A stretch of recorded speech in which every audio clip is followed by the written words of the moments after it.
ठीक। Eight the point, क्या बोल रहा है, at the point G and Q is equal to के आई ए, और क्यू इजिकल टू आई का वैल्यू, आई का क्या हो जाएगा, a sine alpha by a cos alpha into a sine alpha into b. तो यहाँ पे क्यू का वैल्यू हमारा क्या हो गया, क्यू का वैल्यू जो हमारा है के alpha sine alpha into tan alpha, ठीक। Sine theta by cos theta tan theta, और अल्फा ए और ए कैंसिल हो गया, तो एक क्या बचा, एक ए, तो a sine alpha into tan alpha, ठीक। यहाँ तक हो गया। From the equation 1 and 2, equation 1 और पहला इक्वेशन था 2, दोनों को इंटीग्रेशन किए, तो फिर देखिए ये लॉन्ग कैलकुलेशन है। आप एक बार इसको कैलकुलेशन कीजिए बैठ के आराम से, ठीक। मैं चल रहा हूँ आगे। क्यू इजिकल टू के आई sine alpha and tan alpha, ठीक। क्यू का वैल्यू क्या आ गया, के a sine alpha into tan alpha, ठीक है यहाँ तक। फिर अब यदि अल्फ़ा का वैल्यू क्या है, अल्फ़ा का value 30 less than equal to alpha, and alpha का वैल्यू 30 से लेकर और 60 तक का बीच में है, तब के आई ए इक्वल टू क्या हो गया, इसका फॉर्मूला लिख लीजिए, के ए साइन स्क्वायर अल्फ़ा, ठीक। फिर इसका प्रोसेस कैलकुलेशन लॉन्ग है, टाइम कम है, लॉन्ग ज़्यादा है ये, इसीलिए आप इसको कैलकुलेशन कीजिए। इजीली कैलकुलेशन है, बस सिर्फ कैलकुलेशन है, इसमें कोई कंसेप्ट नहीं है, ठीक। ये आप कैलकुलेट कीजिए आराम से, बस। उसके बाद देखिए रिजल्ट क्या आ रहा है, क्यू इजिकल टू के a sine square alpha, drainage क्या हो गया, के ए साइन स्क्वायर अल्फ़ा, पहले वाला में क्या था, के a sine into tan alpha था, ठीक। 10 अल्फ़ा यहाँ तक हो गया। और उसके बाद एक क्वेश्चन है हमारा, शॉर्ट क्वेश्चन है, लॉन्ग क्वेश्चन है ये लॉन्ग क्वेश्चन है थोड़ा, आप देखिए बनाइएगा क्वेश्चन। मैं ये क्वेश्चन अभी नहीं बताऊंगा क्योंकि ये क्वेश्चन लॉन्ग है, ठीक। यहाँ तक देख लीजिए, क्वेश्चन आप लिख लीजिए, ठीक। क्वेश्चन सही से लिख लीजिए, जो हम लोगों ने अभी पढ़ा है वह उसी पर बेस्ड है क्वेश्चन ये, ठीक।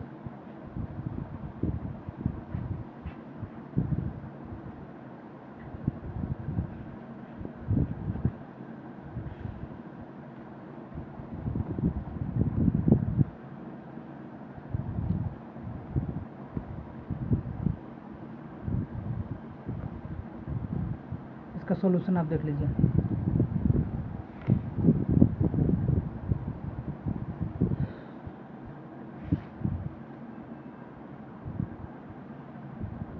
एक और क्वेश्चन है, देख लीजिए।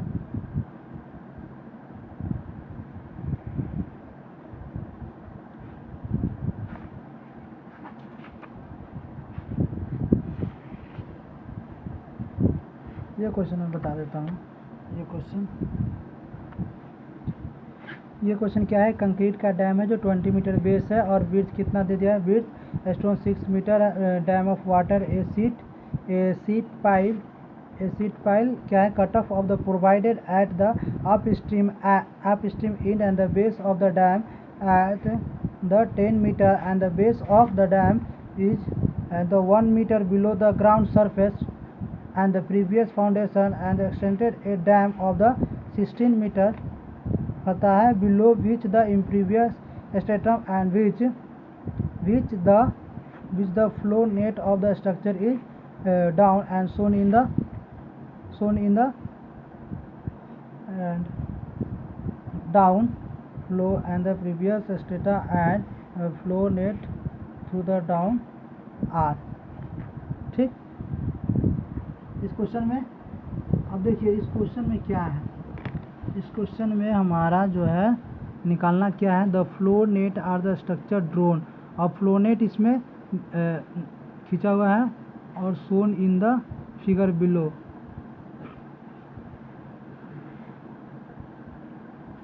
इस क्वेश्चन में हमको निकालना क्या है, इस क्वेश्चन में हम लोग को निकालना क्या है, एंड प्रीवियस, अच्छा यहाँ पे है, आगे क्वेश्चन है। फिर कर रहा है compute the seepage flow, Q का वैल्यू निकालना है एंड किस में, मीटर क्यू पर मीटर लेंथ में, ठीक। If the coefficient of permeability के का वैल्यू दे दिया है क्या, के का वैल्यू दे दिया है 1.5 इंटू 10⁻³ ठीक। इस फिगर को आप देखिए आराम से, यहाँ से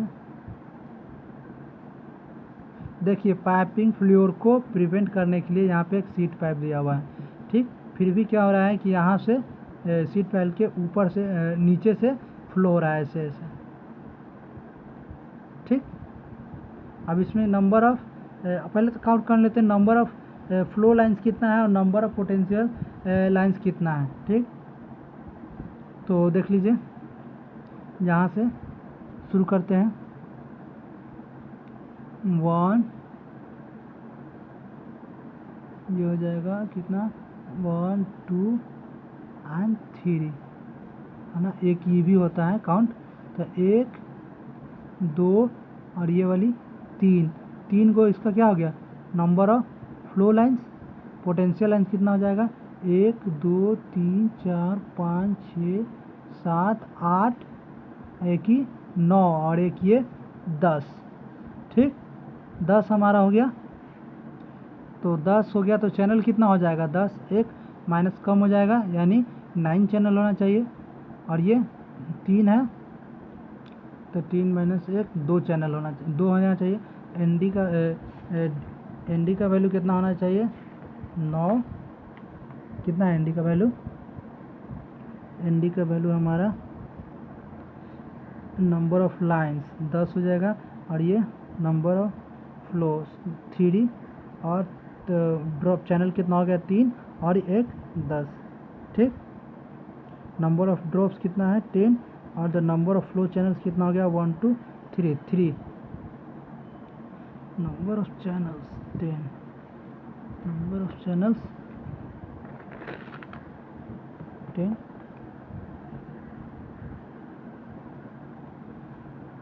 अच्छा, यहाँ से अगर ई तो काउंट होता तो 1 हुआ 1 1 2 3 4 5 6 7 8, एक ये 9 और एक ये 10 ठीक।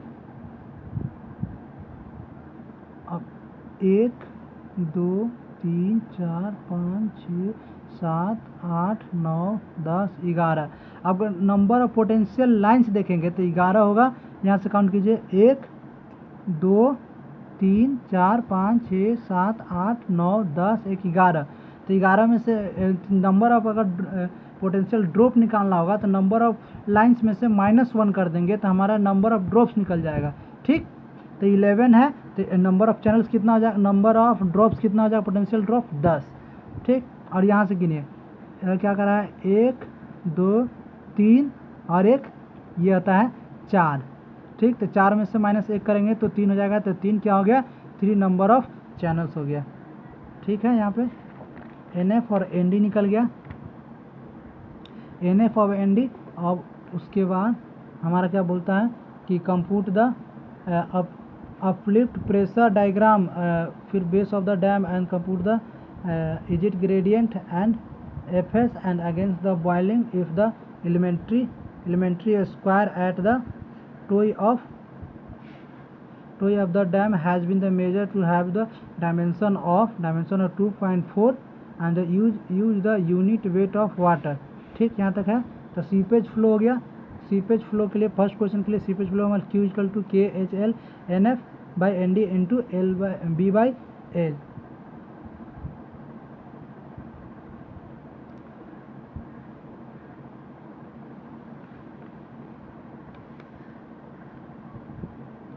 अब B/L का वैल्यू कितना हो जाएगा 1 क्योंकि स्क्वायर फील्ड है और the flow in the flow net.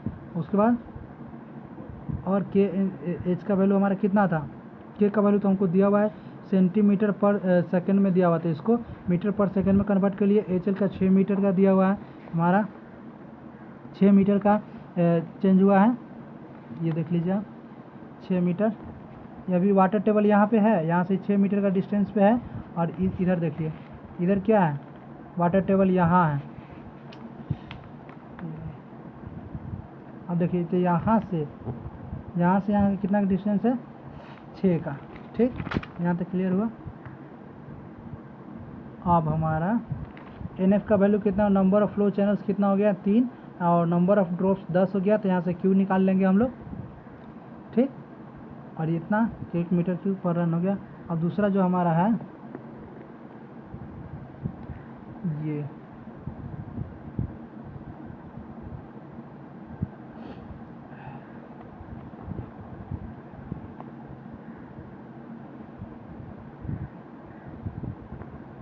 ये चलिए आप देख लीजिए, ये मैं अभी नहीं करूँगा डिस्कस।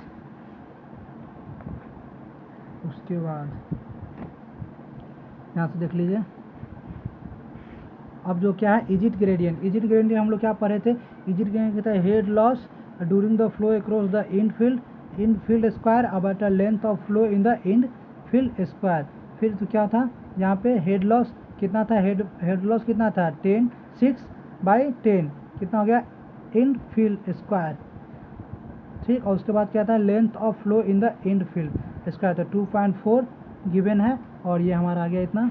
और उसके बाद कहता है क्रिटिकल हाइड्रोलिक ग्रेडियंट निकालना है। Critical hydraulic gradient taken approximately equal to 1 for the factor of safety for the boiling के लिए equal to 1, then the factor of safety of the boiling, यहाँ से factor of safety 1 equal to 4। यहाँ तक clear हो गया और ये चैप्टर समाप्त हो गया आपका। और आगे जो मुख्य बात है यहाँ से देख लेते हैं, और आगे जो हमारा ऑब्जेक्टिव है, अब ऑब्जेक्टिव सोल्व करेंगे, ठीक। तो ये जो हमारा पार्ट है देख लेते हैं। क्या कर रहा है कि if the flow is occurring through the क्या कर रहा है, flow is occurring through the soil sample and the total head loss during the flow is the difference in the total head of the 2 point is the flow occurring represents the total head. जो हमारा flow होता है किसी का, तो total head का loss होता है उसी कारण होता है, ठीक। और उसमें क्या क्या है important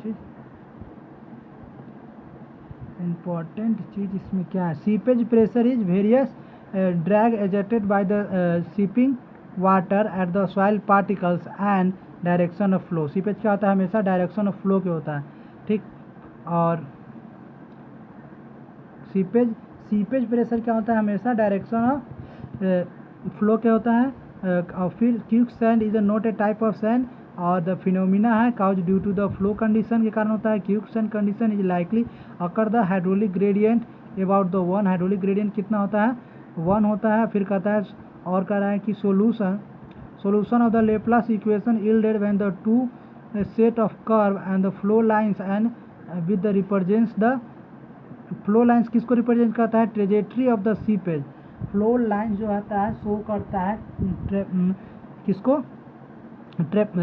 trajectories of the seepage and equipotential lines किसको रिप्रेजेंट करता है, लाइक ऑफ इक्वल हेड्स। ये लाइन आप याद रखिए किसको करता है, ये ट्रेजेक्ट्री ऑफ सीपेज, और ये किसको डिनोट करता है, इक्वल्स लाइन्स ऑफ हेड को, ठीक। और उसके बाद कहता है प्रॉपर्टीज। अब properties of the flow net हम लोग पढ़ लिए थे, बहुत सारा प्रॉपर्टी आया था। The flow lines are the equipotential lines meet orthogonally meet करता है। और दूसरा हमारा है फिर कहता है the quantity of flow through the each channel remains same. अब द ईच चैनल में क्या होता है, इस प्रॉपर्टी है कि रिमेन सेम होता है। द हेड लॉस क्या होता है, the head loss between the two, the head loss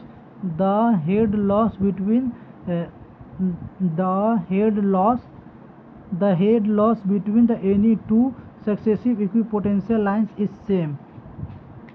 head loss हमारा क्या होता है, between the two successive equipotential lines क्या होता है, सेम होता है। Head loss to any potential same होता है। और पाइपिंग क्या होता है, piping is cause by the high hydraulic gradient के कारण होता है, ठीक। Is it face of the soil mass through the with the seepage is occurring.